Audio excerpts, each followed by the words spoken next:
Hey everyone, Michelle Lim here. I'm very excited to be here and I want to wish you all a very happy new year. I hope you guys had a good break. Hope you guys did some exciting stuff. I wanted to make a video about New Year's resolutions and specifically comedy goals because I know that every new year people make resolutions, and every year that I've started doing comedy, from when I started doing comedy, every year I have made a goal in relation to my comedy. So this year I was very excited. It's only the 8th of January, but I have ticked off one of my lifelong comedy goals, which was to be on national TV. So this is a picture of me on TV. Yay! It wasn't even really on TV. It was on a national broadcasting channel, but it was like a Facebook live stream. But whatever, I will take what I can get. So that was very exciting for me, being on TV for the first time, and definitely not the last time, since I'm going to have my own show eventually. So yeah, New Year's is a time to stop and reflect and think about what we want to achieve during this year. And I know that in my experience, every time I've set a goal for myself in my comedy, I've achieved it, and I have gotten a lot more opportunities that have come from achieving that goal. So I thought I would think about or toss out like a couple of ideas that you guys might like to think about in relation to your own comedy goals. I know that some of you have commented on my videos, and thank you so much for that. And you've said, like, I really want to get over my stage fright. That's like a very common goal. So here are some things that I thought about that maybe you guys can think about for your goals, and I'm actually going to make videos around this. So that's going to be exciting. So if you guys have any other goals that you want, I'd really be interested to hear about them. So please let me know in the comments, and then I can make videos and we can have a plan, like an action plan for how you're going to achieve this stuff. So basically, I thought like more stage time is a very popular one, like how to get more gigs, and how to get longer sets. Getting rid of stage fright would also be like a popular one, I would imagine. Writing more material. So finding time to write material and write consistently, I think, would be a big goal and something that's very important if you want to progress in your comedy career. And don't forget, like, you don't have to write good stuff. You just have to write consistently, get into that practice of writing stuff, but we can go into that later. Number 4, start making money from your comedy career, right? Like, everybody wants to make money from their comedy, so that would be one that you might want to look into. Number 5, maybe increase awareness of your own personal brand, like your own comedic brand. Get a social media page running, get like a Facebook fan page running, so that you can you can grow your profile and increase awareness. Shout out to Mayor of Easy Street, my own Facebook page. If you want to check that one out, go check it out. Okay, so I wanted to talk about one of the goals that I had set myself like really early when I started doing comedy in 2012.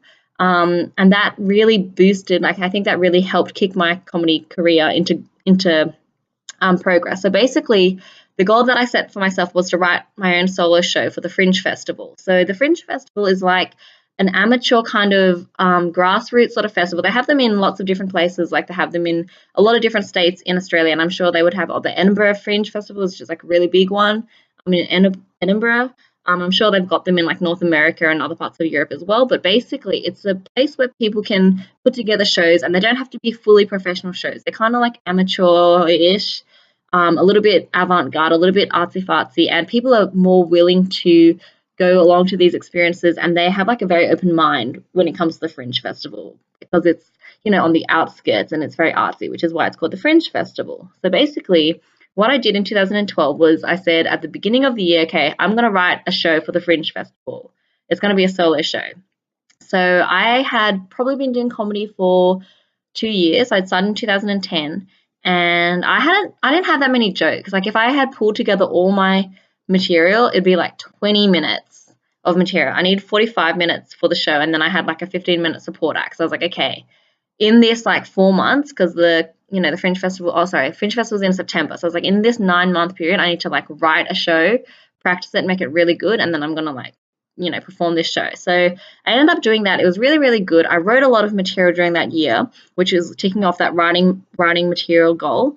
I did a lot of gigs that year because I had to practice on material, which ticked off the getting a lot of gigs getting a lot of gigs goal. I also learned how to do marketing and promote my own show. So I'm in marketing already. So it was kind of, I had like a bit of a background, but it was really interesting for me to do it. And I can definitely send you guys some tips on how to market your own shows. A video that I'm very looking forward to making.